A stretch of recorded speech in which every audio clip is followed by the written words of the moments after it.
জয় মা মহালক্ষ্মী।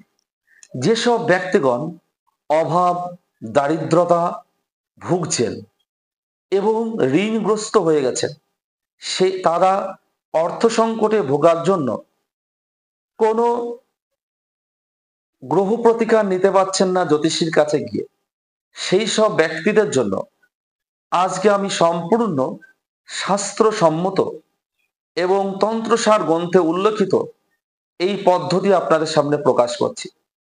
এই পদ্ধতি যদি আপনি পালন করেন তাহলে আপনি ঋণ মুক্ত হবেন এবং অভাব দারিদ্রতা থেকে মুক্ত হবেন।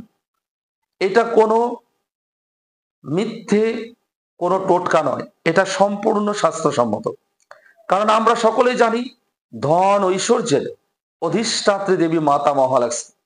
তাই মা মহালক্ষ্মীকে প্রসন্ন করলে আপনি ঋণ মুক্ত হতে পারবেন, অভাব দারিদ্রতা থেকে মুক্ত হতে পারবেন।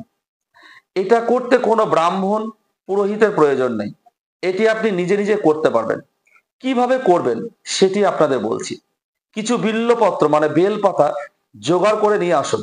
তারপর সেই বেলপাতাটাকে রোদ্রে শুকান, শুকিয়ে ডাস্ট করুন।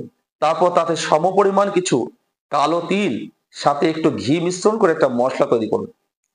এবার এই সাইজের কিছু বেল কাঠ বা আম কাঠ জোগাড় করুন।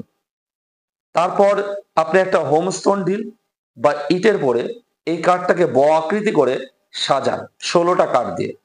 তারপর মিডিলে একটা কর্পূরের দানা রাখার পরে সেটাকে অগ্নি স্পর্শ করান অগ্নিদেবের নাম করে। তারপর কাঠটা জ্বলে গেলে ওই যে মশলাটা করেছেন সেই মশলাটা 3 আঙুল দিয়ে যতটুকু আটবে তুলে ওং অগ্নিদেবতায় নমঃ স্বাহা বলে অগ্নিদেবের নিবেদন করুন অগ্নিতে। এইভাবে 5 বার করুন। 5 বার করার পরে ওম শ্রীম ভগবতী মহালক্ষ্মী নমঃ স্বাহা এই মন্ত্রটা বলে নিবেদন করুন 28 বার। ওম শ্রীম ভগবতী মহালক্ষ্মী নমঃ স্বাহা বলে নিবেদন করুন। এইভাবে করুন 28 বার। এটি করলে পারে মা মহালক্ষ্মীর কৃপায় আপনি ঋণ মুক্ত হবেন এবং অভাব দারিদ্রতা থেকে মুক্ত হবেন। জয় মা মহালক্ষ্মী। এটি করুন, এটি সম্পূর্ণ শাস্ত্রসম্মত বিষয়, এটি করা অত্যন্ত প্রয়োজন। যারা যারা আপনাদের আত্মীয় স্বজনরা অভাব দারিদ্রতায় ভুগছে তাদেরকে এই ভিডিওটি শেয়ার করুন যাতে তারা এই অভাব দারিদ্র থেকে মুক্ত হতে পারে।